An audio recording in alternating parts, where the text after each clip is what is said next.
దీనికి ఆన్సర్ చెప్పాల్సింది ఆయన చెప్పాలా. నేను ఫస్టే అన్నట్టు ఆ పాల వ్యాపారం గురించి ఆయనకే తెలుసు, దాని డైనమిక్స్ గురించి, దాని గురించి.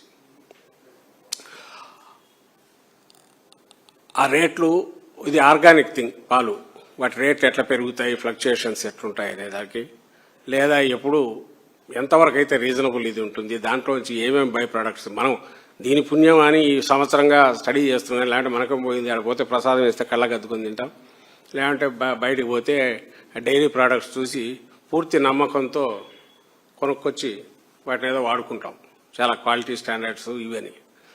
అట్లా దెబ్బ కొట్టినాడు ఆయన దాని మీద చంద్రబాబు నాయుడు గారు. దేవుడి దగ్గర దీంట్లో కూడా ప్రసాదం అంటే కూడా అనుమానంగా చూడక వచ్చే పరిస్థితి, దురదృష్టకరమైన పరిస్థితి అది తీసుకొచ్చాడు. ఎవరితో ఆడుకుంటాననేది కూడా చూడాల. అంతా చేసింది దేనికయ్యా అంటే ఈరోజు డబుల్ రేట్, దానికి మించి రేటు పెంచి దాంట్లో నుంచి దండుకోవడానికి తగిన ఏర్పాట్లు చేసుకున్నారు అనడానికి బలమైన ఆధారాలుగా ఇవి నాకు కనపడతాయి.